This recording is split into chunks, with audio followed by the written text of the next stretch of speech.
चुनाव 5 राज्यों में हो रहे हैं। कर्नाटक के सबसे बड़े चुनाव जिताऊ deputy CM DK Shivakumar ने तेलंगाना में कांग्रेस को जिताने का मोर्चा संभाला हुआ है।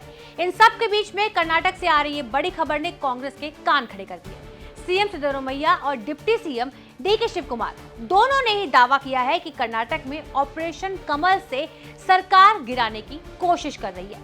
आरोप बीजेपी पर सीधा नहीं है, लेकिन इशारा बीजेपी के लिए ही है। कर्नाटक में ऑपरेशन लोटस का हल्ला मचा जब कांग्रेस के मांड्या से विधायक रवि कुमार गौड़ा ने दावा किया था कि 5 विधायकों को 50 करोड़ और मंत्री पद के साथ अमित शाह से मीटिंग का ऑफर हुआ।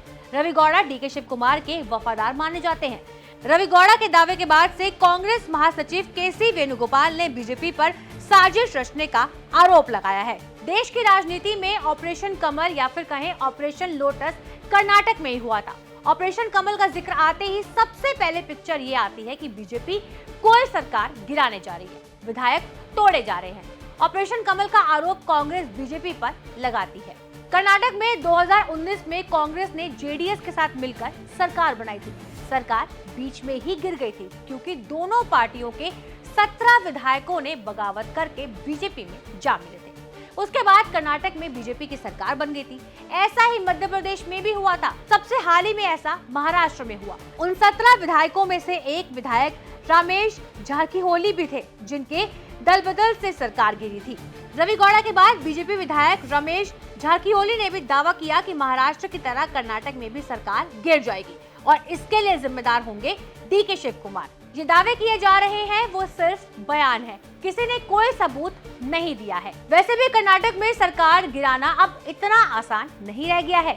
इसी साल मई में हुए चुनाव में बम्पर बहुमत के साथ जीत के साथ सरकार आई है।